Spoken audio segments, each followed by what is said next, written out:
Javier Milei came to power promising to be nothing like the politicians who came before him.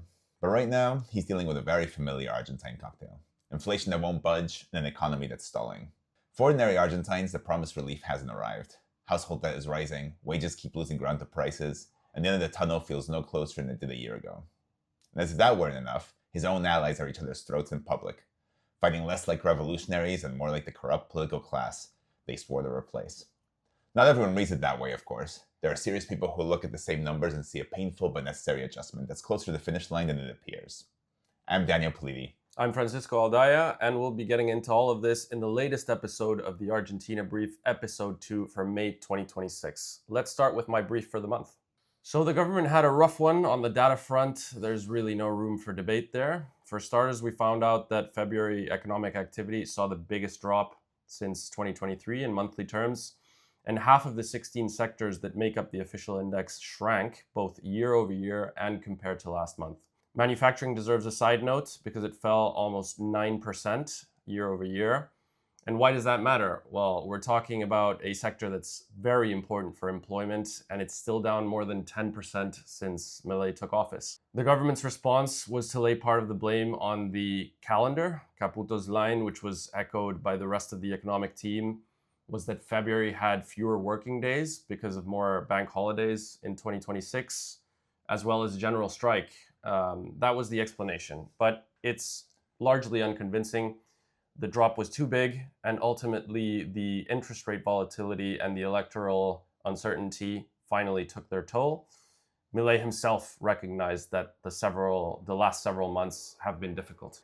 So when you said at the start, Dan, that the economy was stalling, we're referring not just to February, right? It's the fact that we've seen year-over-year drops in 3 out of the last 6 months, and February was by far the most pronounced. And that definitely makes the bear case for the Argentine economy harder to wave away now. Last episode, we talked about a K-shaped economy, how one part of the country is doing well while the other isn't, but one in which the general trend was upward, right? And what happens if the trend is now flat? So the government narrative of growth and booming exports benefiting all may start falling on deaf ears, as we are seeing already signs of in monthly polls. Yeah, this past month, I think maybe you remember that's the moment Milei's support seriously began to fray. I mean, he's been here before. This isn't new. This is the 4th time since he took office in December 2023 that his approval ratings have dipped. Right. And each time he has managed to bounce back. So will he again this time? Obviously, we don't know, but there is a case to be made that this drop looks different than before. It's larger than the previous ones. It's happening alongside real economic pain. And some frays are showing inside his own coalition. Die-hard supporters who once marched in lockstep are now fighting openly online, while some of the most fervent voices in his movement are beginning to express doubts. Of course, it's easy to say that, this could be all part of some growing pains for a young political force, still learning how to govern, still learning the ins and outs of power. But the truth is, fervent, almost evangelical support has always been one of Milei's most powerful assets, and that's exactly what now appears to be softening. His response has been angry and defiant. He insists the plan is working, leans on selective data points, blames the sour mood and hostile coverage, and spends whole weekends firing off posts and reposts. Almost like he's back in outsider campaign mode. So the question is whether this is just another dip Milei can recover from, or whether something more important is starting to shift. Voters losing patience, loyalists losing discipline, and a president who promised to be nothing like the old political class beginning to look a little more familiar. So every month, we're going to be bringing you a number that we think tells a bigger story than it might seem at first glance. Dan, do you want to kick us off? Sure. My number, continuing with the theme of the polls just now, is 64. That's the percentage of Argentines who, according to a recent poll, now say that Milei and his policies are to blame for the country's current economic situation. That marks a significant shift from what we've seen in the past 2 years. It suggests we may have reached an inflection point where the previous administration is no longer a convincing scapegoat, and the broader confidence numbers back it up. Trust in Milei plunged 12% last month, according to one widely watched poll, putting him 2% below where Mauricio Macri stood at the exact same moment of his presidency in 2018. That Macri comparison gets thrown around a lot, and it's often lazy. We've talked about it before in the podcast, but on this one specific data point, the timing lines up. Because Macri also won big in his first midterms, just as Milei did in October, only to see his approval collapse a few months later. So 64% of Argentines blame Milei for the situation. That's a domestic mood in a single number. Fran, you've got a number that captures something almost diametrically opposite to that, right? Because while Argentines seem to be souring on their president a little bit, someone else has just made a very loud bet in Argentina saying this is exactly where he wants to be. That's right, Dan. My number for this month is $12 million. And that, according to local reports, is what Peter Thiel just spent on one of the most expensive mansions in the whole country. And yes, we're talking about the PayPal co-founder, the huge Silicon Valley magnate, and a big donor to the Trump campaign. Just as Milei was dealing with scandals of alleged corruption in his cabinet and his approval rating was touching record lows, we learned that one of the most politically charged billionaires in the world is buying a property here in Buenos Aires, meeting the president as well at Casa Rosada for the second time. Do we know what they talked about? Milei said that Thiel's interested in investing in Argentina's agriculture sector and that he also asked about the sustainability of current policies. So interestingly enough, the same questions we're asking here on this podcast. How's the economy doing and what are Milei's odds next year in the presidential elections? And I think that captures one of the strangest things about this moment in the Milei government so far. Internationally, he's getting a lot of success, putting Argentina back on the map. And you have foreign investors, Silicon Valley figures, Washington, the IMF, the World Bank, you name it, all seemingly rooting for Argentina.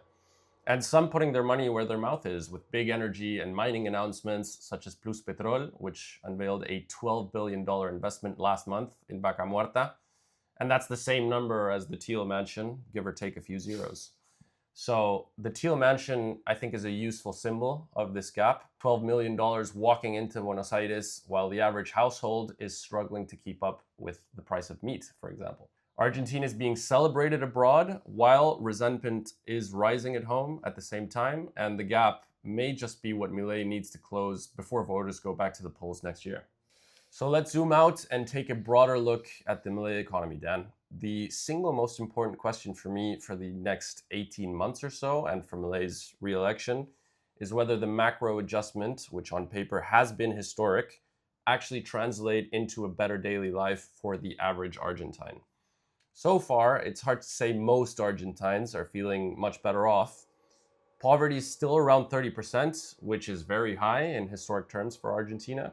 Yes, mortgages are coming back, car sales are rising, but the people who can actually benefit from that are still a minority. On the macro side, inflation has come way down from where it was in 2023. But wait a second, didn't Milei just break the record for most consecutive months of inflation increases in 7 decades with March? Yeah, that's true. March inflation was the 10th consecutive monthly hike, but we're still talking about the lowest annual inflation rate in 9 years, right? The fiscal deficit's gone pretty much for the first time ever in Argentine history. The current account is close to balance. Country risk is well below where it was when Milei took office, and foreign investment is starting to flow in.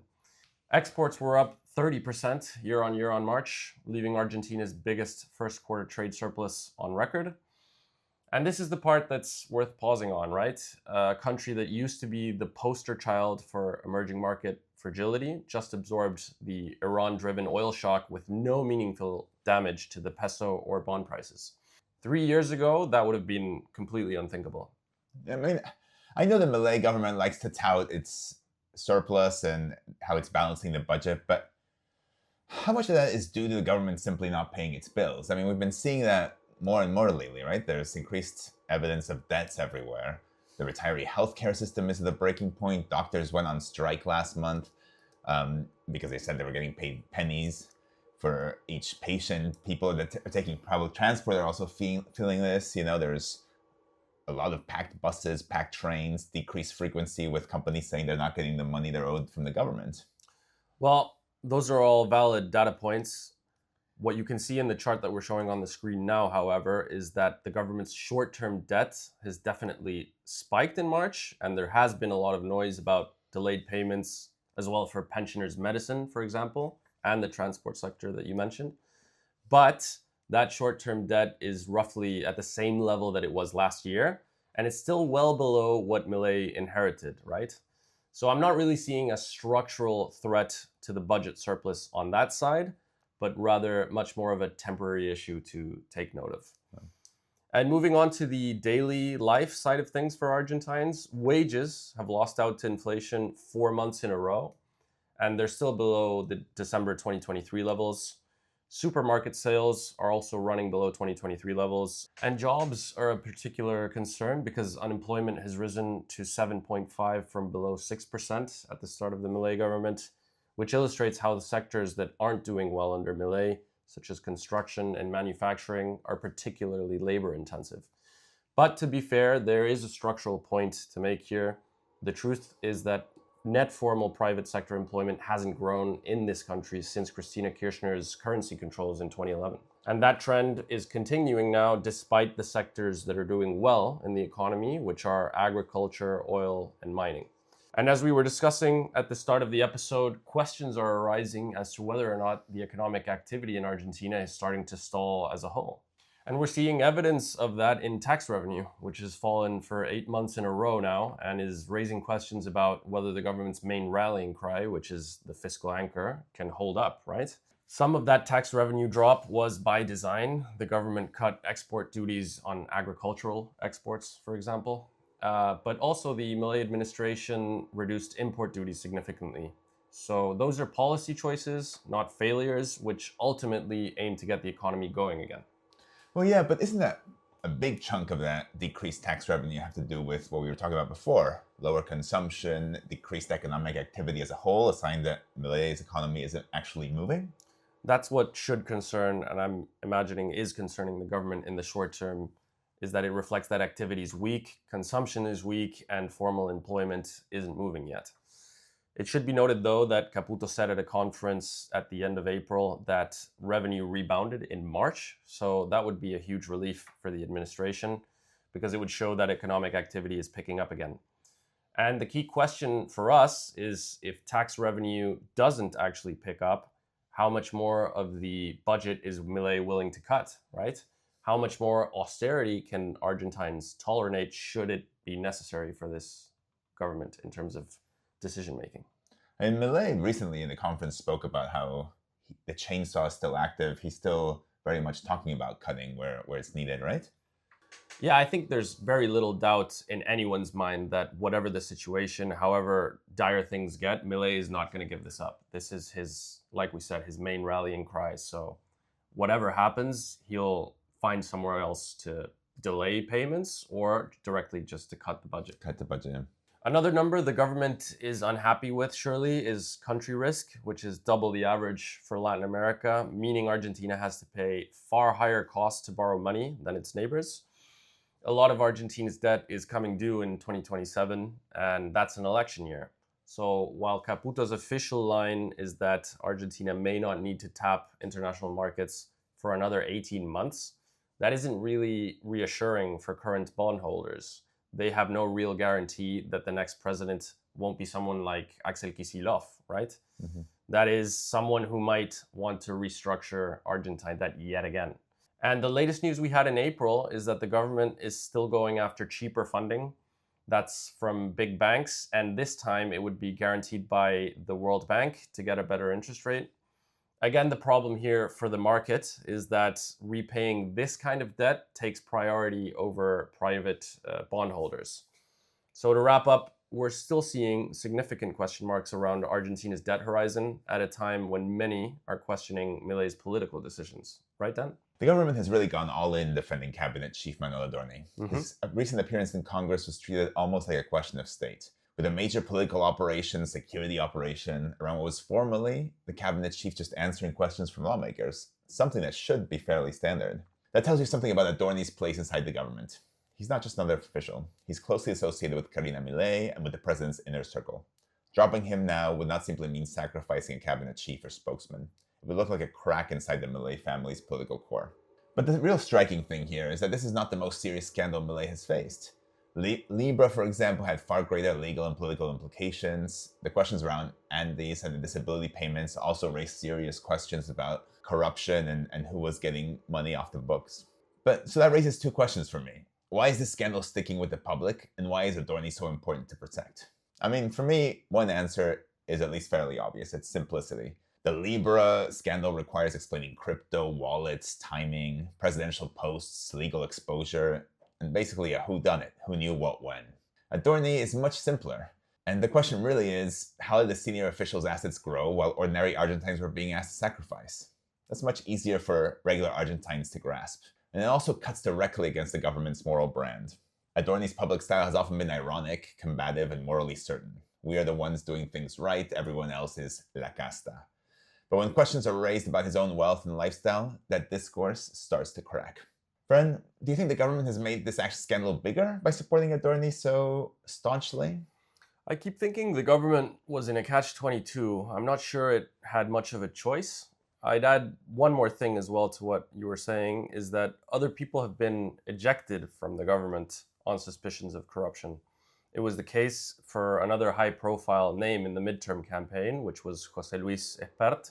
And with Adorni, you've got a ton of intrigue as to why his staying in is evidently non-negotiable for Milei. Someone that's extremely close to Karina and Javier Milei, but why is it so important that he stay a part of this government? Yeah, and I think beyond him staying or going, I think it matters too because it's coming at a moment when Milei's political protection feels weaker than it has in the past.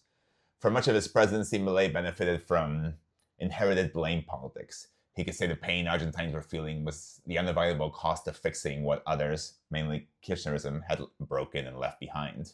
That argument may still work for part of his base, but it appears weaker with the broader public. We mentioned that earlier, right? 64% of Argentines now blame Milei and his policies for the current situation in Argentina.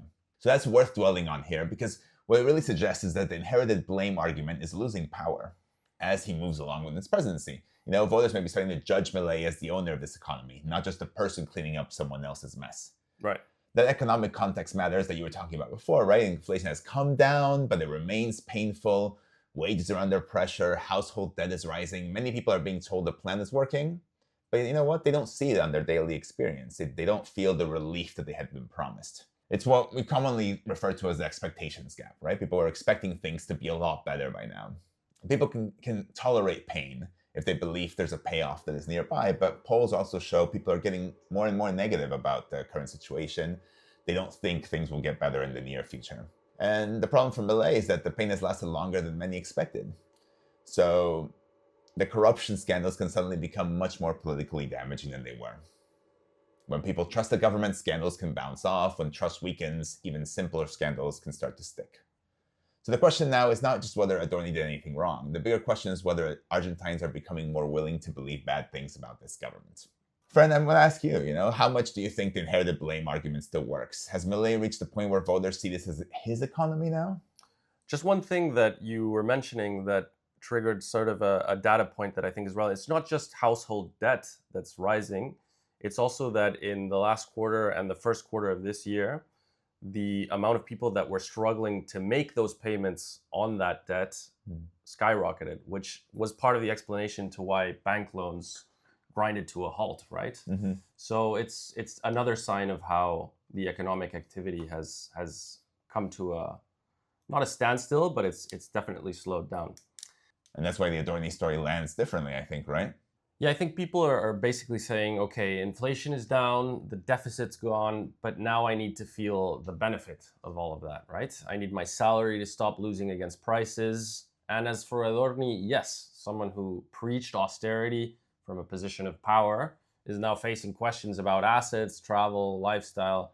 That contrast is much easier to absorb than a complicated macro argument. So yes, patience feels thinner, and the previous administration is no longer as top of mind as it was a year ago. And case in point, I did hear a lot of grumbling recently over the last few weeks when Milei made the decision to go on his third trip to Israel, with question marks coming up about priorities, right? Yeah, there's real questions about what those priorities are at a time when I think polls are showing what we're saying. They're showing that corruption is rising as a concern. And that's particularly dangerous for Milei because his brand was built around being different from La Casta, the political caste that he came to replace, supposedly, right? He not just promised a different economic model, he promised a moral break from the political class. He talked about that in his State of the Union speech this earlier this year. Right. And his response has been to double down. He defends his people, blames hostile coverage, and insists the press is distorting reality. That may energize loyalists, but for many Argentines, it sounds familiar. It's what many governments before him have said. And this pressure is showing up inside Milei's own world. This is not really a government collapsing. We don't want to exaggerate the degree of this internal fighting, but it does look less disciplined than a few months ago. There are more visible tensions, more public fights, more frustrations among diehard supporters. The danger is not necessarily that, those diehard supporters are going to abandon him and suddenly vote for Peronism. Obviously, that's not going to happen. But the movement could lose some of its intensity. And intensity has always been central to Milei's power. His base was not just about an electoral coalition, right? It was part of a brand. It was disruptive, moralistic, anti-systemic, convinced it was fighting something rotten. If that certainty starts to soften, it matters. Enthusiasm matters in elections, right? So, I don't know. How seriously do you think we should take this grumbling inside Milei's own camp? I think it's important to remember that Milei got to government with pretty much everyone expecting him to really struggle with very little representation in Congress, no governors, no mayors, and yet things have gone significantly better than people expected. So we're seeing a lot of infighting now between people loyal to his sister, Karina Milei, and those who answer to Santiago Caputo. That could be a problem, definitely, in the future, a major one. But for now, you might argue that it's pretty much ideal for that to happen this year because there's no elections. I couldn't call it just noise, though, because Caputo has lost control, for example, of the Justice Ministry. He had someone answering to him in that ministry. And his loyalists really want to see the backside of Adorni, right? They want to see him out the door. So the question mark is how far this lack of cohesion can devolve. How nasty will things get over the next year and a half? Will they continue to get nastier? And will that cost Milei in terms of popularity? It's definitely something that we'll be keeping an eye on. Definitely. For me, the other thing to watch is where this anti-Milei energy goes, right? We said the Milei loyalists are not going to suddenly turn to Peronists, obviously. But there are small but notable signs that alliances are shifting and people's preferences are changing. One of the most surprising ones, eyebrow-raising ones, I would say, is Miriam Bregman. The highest profile leftist leader in Argentina is suddenly really popular. We don't want to overstate things. Argentina is not suddenly seeing this left-wing resurgence. But the left is having a noticeable moment, maybe as an answer to Milei opposition, right? The latest Atlas Intel poll showed Bregman with the best net image among leading politicians in Argentina. 47% positive and 46% negative. Only 1 point to be sure, but that stands out when you compare it to almost everyone else who's underwater. It's definitely a surprise. Axel Kicillof is at -3, Cristina Fernandez de Kirchner is at -12, Milei is at -26. Obviously Bregman is not close to power. She's not suddenly, the top presidential candidate. But she offers a clear anti-Milei channel at a moment when anger is looking for somewhere to go and people are still focusing on anti-system candidates. Milei came to power because people were tired of the old political class, and it seems that's still the case. I think I would add one thing, that poll you're referencing is one that's published exclusively by Bloomberg, and it's called Atlas Intel, the consultancy. I think you did mention it, but it's one of the very few consultancies, pollsters that got the 2023 election pretty much spot on. So it's definitely something. It's a very reliable poll. Yeah, it's something to take note of. Yeah, definitely. That's why, for me right now, when we bring it all together, it's not simply whether Adorni survives. He probably will, at least for now. But there's a bigger question at play here, is whether the scandal is a symptom of something more dangerous for Milei. A public that is less patient, a base that is less unified, an opposition that is beginning to find openings to strike at his core base. And the president who built his power on the promise that he was not like the rest of Argentine politics is now facing the risk that voters start seeing him as more familiar than revolutionary. All of that is happening at the very moment the government is quietly changing its tune about what actually waiting on the other side of the aisle. So I think, Fran, let's get into that for a second, because we've been talking all episode about a government under pressure. But here's what I think is the most interesting thing happening right now that isn't getting enough attention. For months, the government's pitch to markets and voters was simple. If Milei weakens, Kirchnerism comes back, and that means chaos for Argentina, for its economy, for its markets. That was the logic of what became known as riesgo Cuca, as Milei supporters like to call Kirchnerites. But suddenly that framing is disappearing. Caputo has gone as far as saying that the risk of a Kirchnerite return is now essentially zero. And that, I can't help but ask myself whether you can really just turn that off. Because if you spent months telling everyone that the only alternative to Milei is disaster, and now your own numbers are sliding, who exactly is the risk? And Fran, while Caputo might be talking about less of saying that the KUKA risk is non-existent anymore, the bond market may actually have an answer to that that's a bit different, no? Yeah, I mean, it sounds a bit strange to hear that from Caputo now, because he essentially put forth that argument about Rijo KUKA, the Kirchnerite risk, all throughout the midterm elections as the reason why the peso was depreciating, why there were so many people that were going to buy dollars to protect their savings, because of the fear that eventually the Kirchnerite administration would return. Obviously, that wouldn't happen straight after the midterms, but an electoral result then that might have shown that as a possibility in 2027, that was the risk he was pointing to. But this week we had some evidence, and we've been seeing some evidence that that risk itself seems to be quite present, like you said, in the bond market. In the last week of April, the government issued 2 bonds, and there are 2 key numbers there. For the bond that pays out before the presidential elections next year, the interest rate was 5.2%, whereas the one that matures in 2028, after Milei's term ends, yields were 8.8%. And that shows investors are nervous about what may happen in 2027 elections. So I'm not convinced the political risk or Rijo KUKA has subsided. And given Bregman's numbers, do you think we now have the risk of an option that may even be less market-friendly than Kirchnerism? You know, there was a lot of talk about how Milei rose to power because people thought he could divide the right wing. Milei has talked a lot about Bregman recently because I feel like it's an effort to divide the leftists as well, right?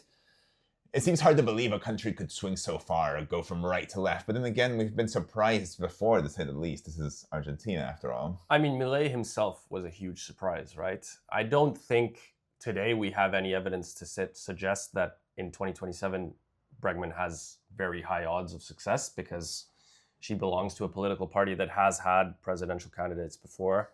And I don't think they've ever surpassed the 5% mark. So it's definitely an interesting point to take note of, to monitor in the polls. I think something that I've been saying repeatedly in conversations that I've had since Milei took office is, what consequences can this level of rhetoric in terms of the violence of the confrontation, how much of a boomerang effect can that have? Can that generate enough spite on the other end for that end of the political spectrum to gather enough momentum and reach the next elections competitively? And it's not just the left. There are other interesting moves on the right-leaning side of politics in Argentina. There was a meeting in April between former President Mauricio Macri and Paulo Roca, the powerful business leader who is the head of Techint. And from what was leaked to the press, we know they talked about a need for a pro-alternative in the next presidential elections. Yeah, there seems to be early conversations among powerful people about something like Mileísmo sin Milei. You know, the idea of keeping the broad economic direction of this government, or at least parts of it, while moving away from the more erratic, confrontational, you might call it colorful, aspects of Milei's leadership and style. I mean, there doesn't seem to be a concrete replacement plan yet, but it's an elite mood, if you will, Círculo Rojo, as they like to call it here, to keep the fiscal adjustment, deregulation, pro-market direction, but find a way to reduce the volatility that comes with Milei himself. The insults, the institutional fights, the attacks on journalists, the clashes with business leaders. I mean, that's why the Macri-Roca meeting matters, symbolically. Roca is one of Argentina's most powerful businessmen, and Milei has attacked him directly, calling him Don Chatarrin on several occasions. So Macri talking to Roca about the need for an alternative hints at something broader. Business and political actors looking for a more conventional channel for parts of their agenda. I think we should also mention that there's a interest side of things as well, business interests in these meetings. The confrontation between Roca and Milei isn't just down to historic protectionism in Argentina and that coming undone. It's also real sort of events happening in terms of Techint losing out 2 big Vaca Muerta gas pipeline contracts. So Roca is looking maybe for an alternative to Milei, not just because of the public clashes, but down to real business interests. Yeah, because I mean, there are some grumblings in business circles about whether Roca is losing out to these contracts because of his conflict with Milei. People want to avoid getting on Milei's bad side, so they don't give him the contracts that he would have normally won otherwise. And this is all just speculation and talk, but this is, talk that for a lot of business leaders, it feels like this is not how business should be done. Yeah, I would just add on the government defense of what they claim that's happening is that they've opened up the economy, and foreign companies that offer cheaper products, cheaper steel for these pipelines are now able to come in, and that benefits Argentina as a whole, right? But another thing that we should keep monitoring is Milei clashing with these traditional historic business figures in Argentina, and what that means as well in electoral terms as well. Yeah. I mean, at the same time, there are at least some signs that, Milei may be willing to change his tack on some things at least. Yeah, the name to watch here is Ernesto Talvi, which is a Uruguayan, former Uruguayan central bank advisor. And what we were discussing earlier in the episode, how the government has taken note of the problems that we're seeing at the micro level, less mass consumption, weaker salaries, etc. And Talvi has come in to the Caputo economic team on the back of experience dealing with the Uruguayan hyperinflation coming out of the 80s into the 90s. And he gave an interview to La Nación before joining the government late last year. And he was basically talking about how you can't push disinflation, whatever the cost, right? So ultimately, if you do that, you'll lose your bid for re-election. And inflation won't come down in a straight line. That's what he's saying. And it's okay, because adjustment needs to be sustainable in political terms. And about 4 months after that interview, Talvo joins Caputo's team. So we saw evidently a decision to lower interest rates since then. And it's hard to see that as a coincidence. It seems like the government is changing tack in terms of trying to get consumption going again, trying to get the general Argentine to feel the benefit of a economic rebound. I mean, it's what we were talking about before, inflation staying high or rising for the past 10 months, higher than what the government expected at least. And it seems the government's willing to accept that, right? It's willing to accept the higher inflation rate than it did before, is saying maybe it's not going to go down as fast as we thought. And maybe Talvi has a lot to do with that. So that's an interesting data point. Mm-hmm. But while it's doing that, those new signals in the economic front, and they may be trying to make it all more politically sustainable. I mean, at the same time, Milei's broader political style is still very confrontational, and I would argue as confrontational as it's ever been. Recently, we saw the press room at Casa Rosada be closed for a flimsy reason. They said that somebody used AI glasses to film areas of the Casa Rosada that are filmed dozens of times a day by visitors. But beyond that specific thing of why it was closed, and by the time this episode comes up, it's surely going to be open again, But beyond the media itself, it's part of a broader question about institutional stability, political risk in Argentina. It's just a government, when it's under pressure, may become more willing to restrict access, punish scrutiny, escalate conflict with institutions. They're actually supposed to check power, and it's something that markets and business leaders pay attention to, because it raises the question of governability. A government can have the right economic plan on paper, but if it's constantly at war with journalists, Congress, governors, business leaders, and even parts of its own coalition, the implementation becomes harder. Yeah, just a thought on what you were mentioning, and I think on the experience that I had in New York during the Argentina week, which was predominantly an Argentine crowd, but still a bunch of people from international funds, Germans, Americans that I talked to. And I think ultimately his style of politics still to this point, and what the points that you were mentioning aren't, I wouldn't say they're a minor issue, but they're still much more focused on, has Milei done enough to stabilize the economy? So has he gotten enough reserves? The answer for now is no at the central bank.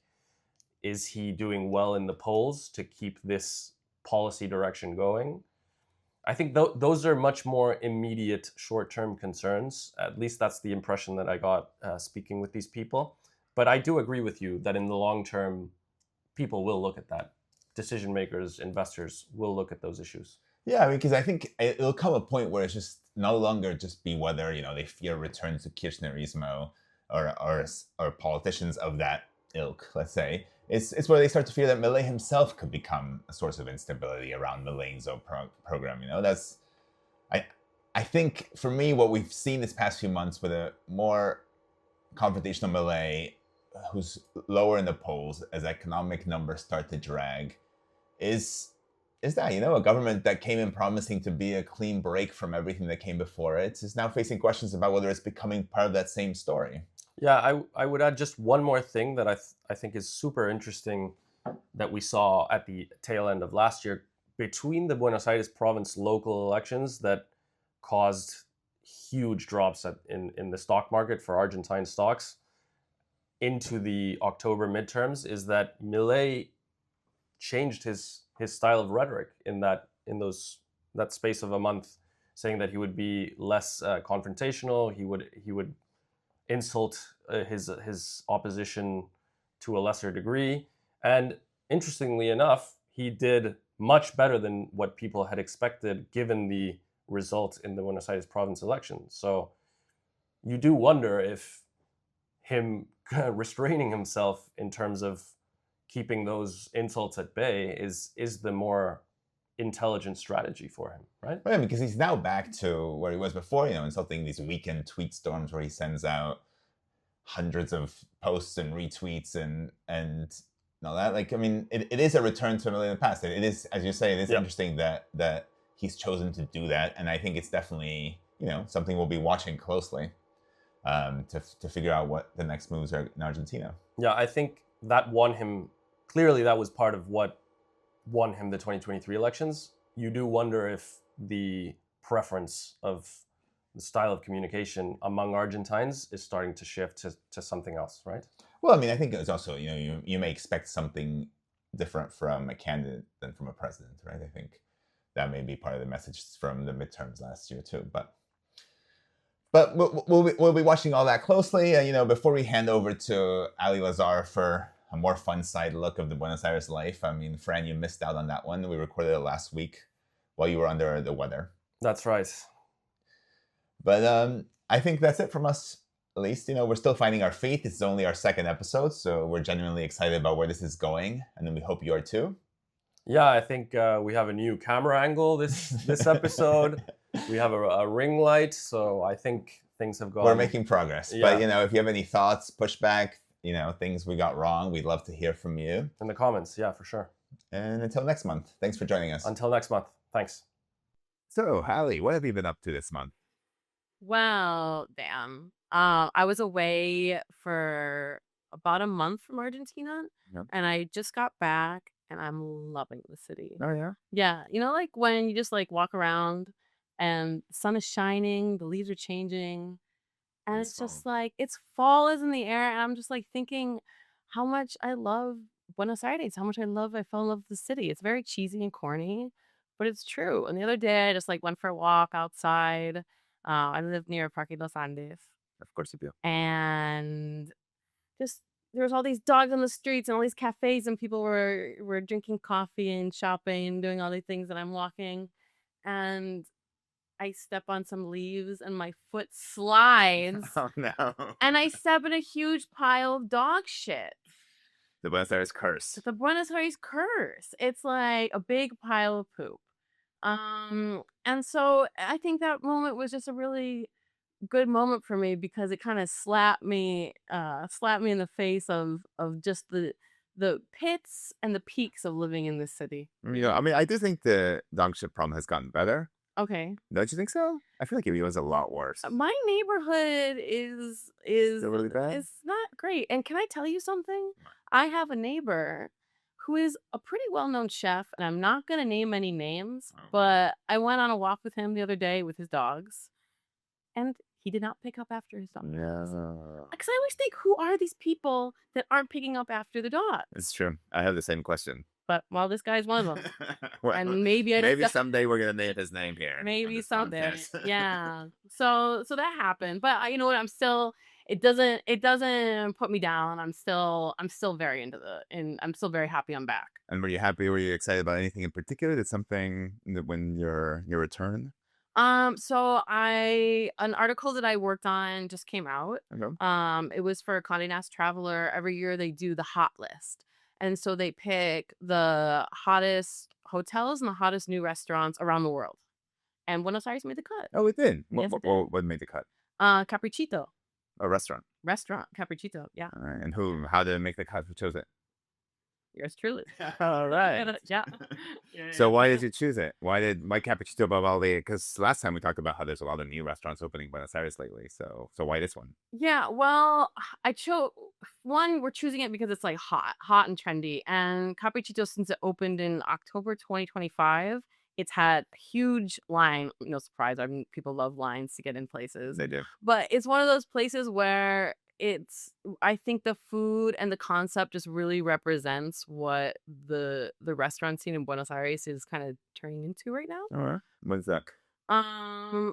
It's a shift from the platitos, the chefy platitos, little tiny plates. Not a moment too soon, if you ask me. Wow. I'm so tired of these platitos. I know you are. See, I don't mind it because I like ordering little things and sharing, but I also understand it's not for everybody. Yeah. So they're moving kind of away from that and more towards, I would say, nostalgia. So Caprichito itself is like if you would get like a bodegon, Italian bodegon mixed with US supper club type vibe.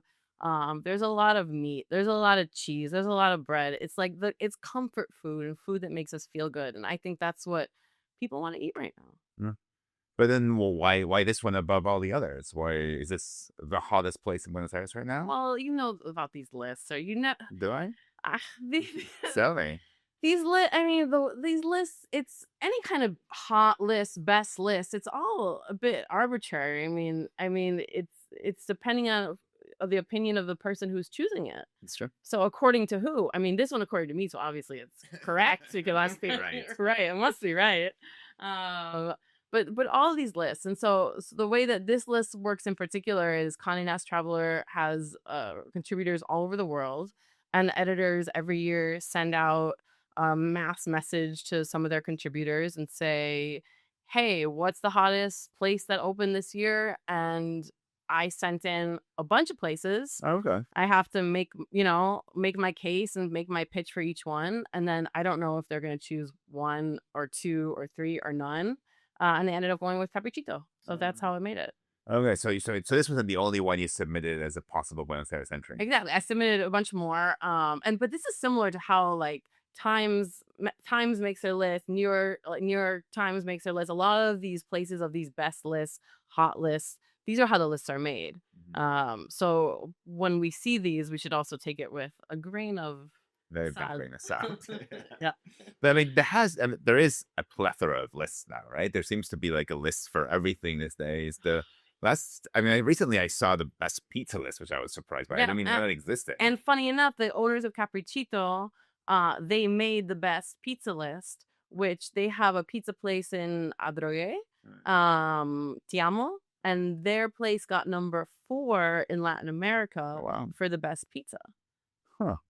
It's interesting that the best pizza in Argentina is in Adrogué. Very interesting. Yeah. It's these lists, they do have some value to them, I think, and especially like this pizza list, they have this big ceremony where all the big pizza people in the world get together and they talk pizza. I guess. I'd love to be in that room Right? to talk some pizza. Right? They talk pizza and they get together and talk about it. But it's also, I think that there's a lot of marketing involved with these things. Well, and is it clear how they're chosen? Because there's also 100 best coffee shops. Do they rate flat whites? Yeah, you would think they have flat white inspectors going around the world and trying it. There were 5 Argentine coffee shops to make the top 50 of this one. There was Fruto Cafe. There is Tres, Cuervo, Negro, and Surrey Hills Palermo. And this 100 best coffee shop one, it's a little, they're not very transparent with how they're choosing these Hmm. places. So what do we think? It has a lot to do with hype and marketing and stuff like that? Or- I don't even know. When I went on their website to see, the website stated that you have to apply or you can become a sponsor. Oh, So for me, that sponsor. means it's, Pay for play. I'll say it. pay. Maybe you can say Yeah, I it. don't want to say it. But I'll say it. Yeah.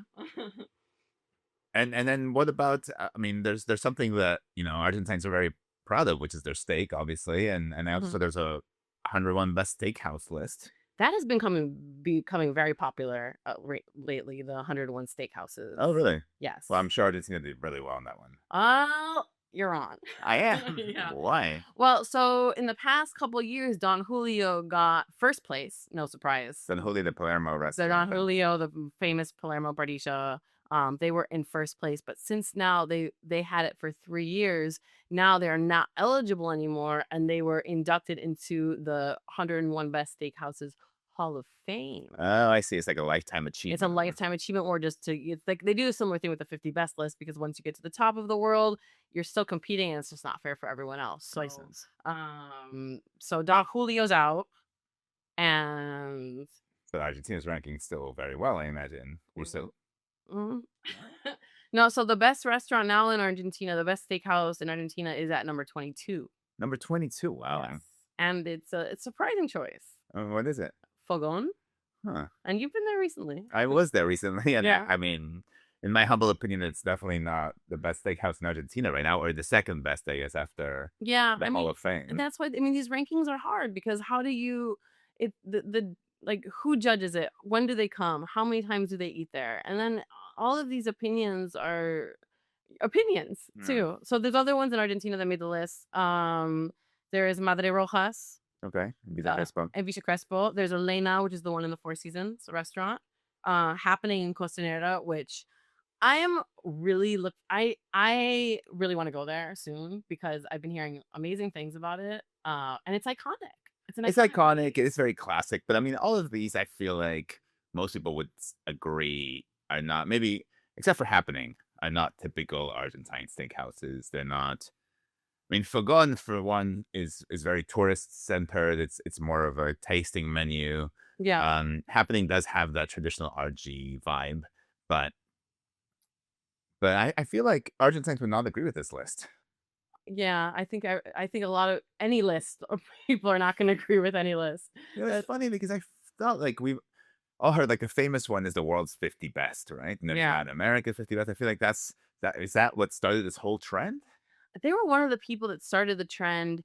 They're media companies that are starting it, and they're seeing a hole in the media world, because like the world's 50 best is basically the Oscars for the food industry in some communities. I mean, not everywhere, because other places there's Michelin, there's more importance, but for a lot of places in the world, especially in Latin America, 50 best is huge. And I've been to some of the 50 best awards, and you go and it's like red carpet, huge awards ceremony. Everyone's really dressed up, a lot of events. It's a big deal. And like all the who's who in the food scene is there. And people pay a lot of money and put a lot of press, PR, and a lot of funds behind it to be able to have their restaurant be represented on the list. So, I mean, is it a thing where a restaurant has to actively hire the right PR person, hire the right managers? I mean, is it more about knowing the right people and having the right food? I wouldn't say. Am I putting you on the spot by asking that? No, yeah, I'm gonna get in trouble here. I wouldn't say. I think that's part of it. I think if a restaurant wants to be on the list, first off, if their food speaks for itself, that's important. But just because you have good food doesn't mean that you're going to be on the list, because a lot of times, if you look at a lot of these restaurants that are in the top, they have a PR team behind them. They have a lot of funding behind them. They're able to invite people that are influential in the industry, so they go. And so there's kind of a bit of an equation that they follow to be able to get on this list. And it's like a game of it's like Succession meets Game of Thrones, but for the restaurant world. I mean, always good food and flowing booze, I Of imagine. course. All with, I mean, we're talking about food here, which is like, this is it's we're not talking about dark shit. Um, but the way the 50 bets works is, and it's questioned by a lot of people. I mean, there's been a lot of articles that have been written recently about questioning how these restaurants are chosen. But I mean, but I imagine that, somebody comes to Argentina, they want to eat somewhere, maybe they have money to throw around, they'll look at these lists. So I mean, they are good marketing for the restaurants. Yeah, 100%. I mean, so you can see it. You can see it in a lot of the restaurants and their progression over the years, how sometimes even restaurants will change what they're offering to have it more focused on a 50 best type of public. Huh, that's interesting. Yeah. Interesting.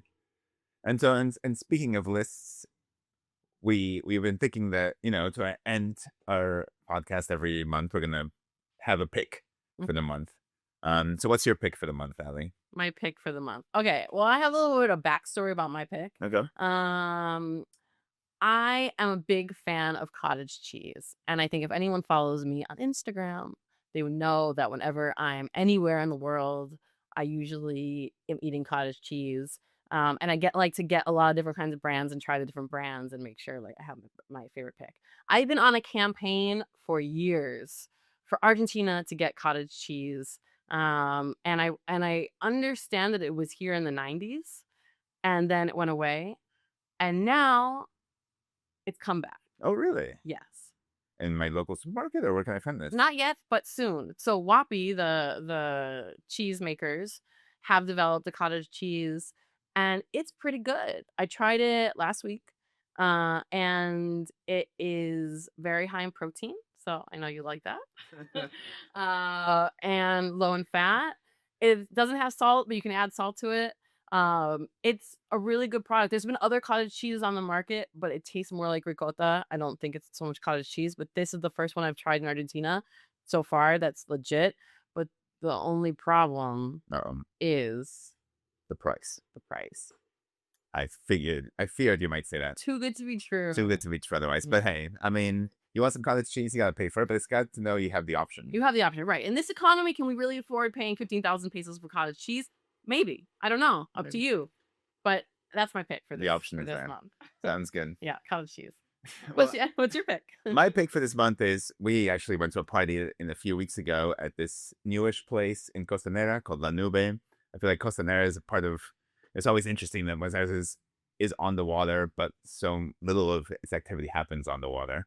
And this is a nice place where you can go. It's outdoors and a nice day. You can also go during the day. I mean, this was a private event, but it's also open on the weekend. So if you're ever in the mood to hang out in Costanera a bit, check out this place, La Nube. I thought it was really nice. What did you think of it? I liked it. We had a very fun night of dancing. We definitely did. We enjoyed ourselves.